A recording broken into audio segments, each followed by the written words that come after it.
Current, how does it compare to other top online bank accounts in 2023? So there are a couple of things that I really like about Current, but there are a few others really holding it back from being the best bank account in 2023. We're going to talk about both the pros and the cons in today's video, but let's start out with the positive things of Current. The first of which, if you want $50 for free, you can use my referral link down below. After direct depositing $200 or more, both of us will get an extra $50. So hey, that's not too bad. Other things I like about this are just the general branding of Current, the focus on a younger generation, the fact that they have teen accounts, they work with influencers, the mobile app is really sleek, easy to use, the dark mode of it I really like. The next thing I really like about Current are their savings pods. So the savings pods are essentially sub savings accounts. You can have up to 3 that pay 4% interest. 4% interest is one of the top savings rates right now. If you saw my video on the best high yield savings accounts, the 3 different pods allow you to save for different goals. So it could be your emergency fund, your wedding that's coming up, down payment on a home, your car insurance that's due in 6 months, a new car that you want to purchase, whatever it happens to be, you can save for those goals individually. And the rate that you're earning is near the top of all high yield savings accounts right now. You can also turn on roundup. So if you end up using your debit card, it'll basically round it up to the next dollar and add that X amount of cents into your account on autopilot. Also, the ability to easily set up recurring deposits. So you can weekly, monthly,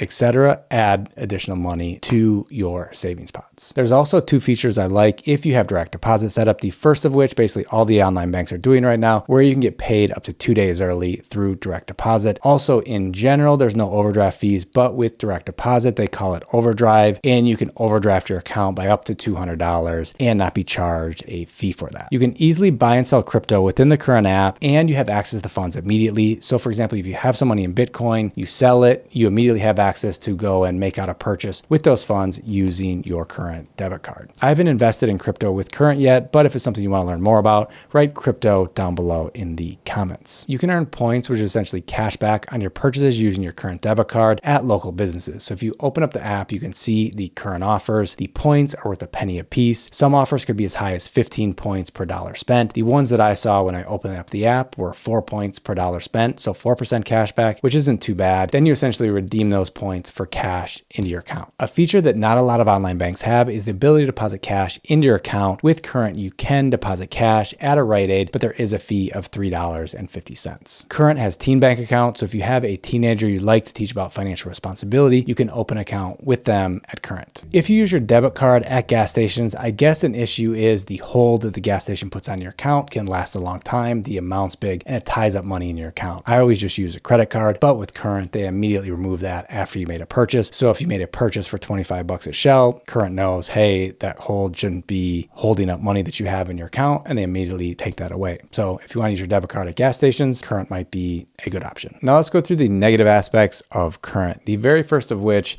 is I get this notification every time I open the app. Every time I log into my account on my phone, it wants me to turn on notifications. It's okay to ask when I create my account. Maybe you remind me a couple months later, but every time I log in, I think it's a little bit much. The next thing are the pods. So 4% is solid, but the thing is you were leading a year ago. So they launched this in January 2022, a year ago, and it was the same thing. Pods, 4%. The thing is at the time, SoFi, Chime, all the other banks were 0.5%. So they were way out ahead. And then interest rates went up and they haven't done anything. So for me, you either raise interest rates to be way ahead and you say, hey, you can have 3 times $2,000, $6,000 total, but you earn higher interest. But now they're kind of on par with top high yield savings accounts, but you can only have 3 pods. What if I want to have $5,000 in one of my pods and $300 in 2 other ones? Or I want to have 6 pods with $500 a piece, which would only be $3,000, not $6,000. So there's just a bunch of things. There's like, why? Either be on par with all the other banks, have the pods, we're cool,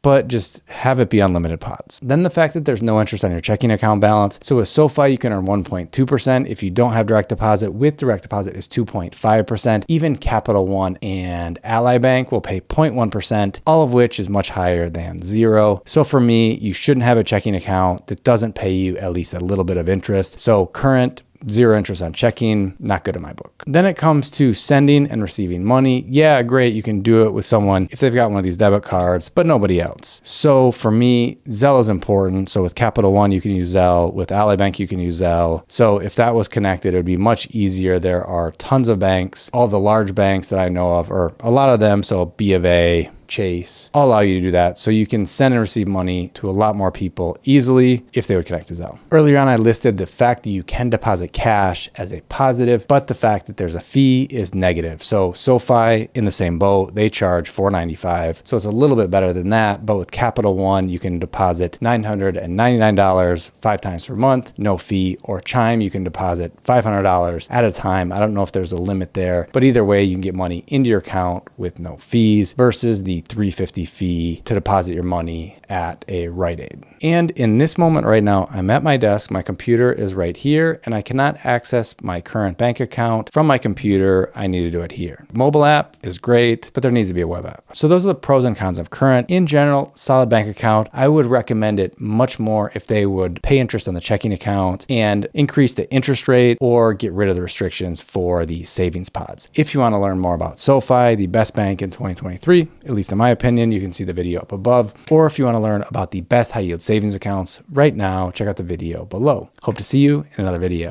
Bye bye.